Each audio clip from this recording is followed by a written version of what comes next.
Hello বন্ধুরা, welcome back to my channel. আজ আমি তোমাদের পাঁচমিশালি একটা তরকারি করা দেখাবো, যেটাতে আমি কোনো রকম মশলা ইউজ করিনি আর মাত্র 1 চামচ তেলে এত স্বাস্থ্যকর একটা রান্না, খেতেও দারুণ লাগে, খুব সুস্বাদু। তার জন্য আমি এখানে দেখো যে কোয়াশ কেটে নিয়েছি। কোয়াশের বদলে তোমরা পেঁপেও নিতে পারো। পেঁপেগুলো এইভাবে কেটে নেব। আর এই যে আলু নিয়েছি এইভাবে ছোট ছোট করে টুকরো করে কেটে, শিম নিয়েছি কেটে, আর গাজর এইভাবে লম্বা লম্বা করে কেটে নিয়েছি, আর মিষ্টি কুমড়ো এইভাবে একটু বড় বড় করে ঠুমঠুম করে কেটে নিয়েছি। তো সব সবজি আমি ভালো করে ধুয়ে কেটে রেডি করে নিয়েছি। এইবার আমি কড়াইয়ে তেল গরম করে সমস্ত সবজিগুলো একে একে দিয়ে দেব। সব সবজি আমি একবারেই দিয়ে দেব। দিয়ে তারপর আমি এখন কোনো রকম ফোড়ন সোমবার কিচ্ছু দিলাম না, সমস্ত সবজিগুলো দিয়ে দিলাম।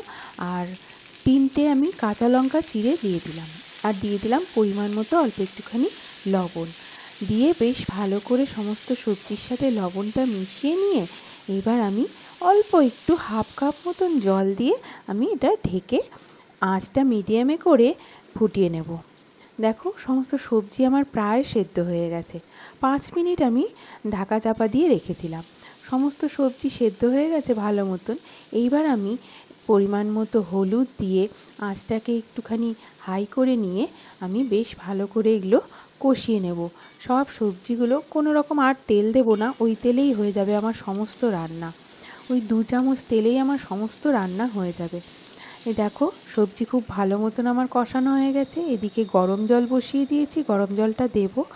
সবজির মধ্যে গরম জল দিলে কিন্তু তরকারির টেস্ট দ্বিগুণ হয়ে যায়।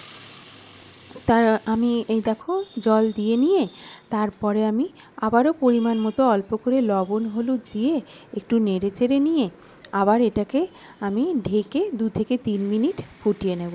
আমার তরকারি কিন্তু হয়ে গেছে। এবার এটা আমি নামিয়ে রেখে দেব আলাদা একটা পাত্রে। তারপরে কড়াইটা ধুয়ে একটুখানি জল দিয়ে ধুয়ে নিয়ে আমি এর মধ্যে আবার 1 চামচ হাফ চামচ মতন তেল দিয়ে নিয়েছি, আর 5 ফোড়ন দিয়ে দিলাম, সোমবার দিয়ে দিলাম।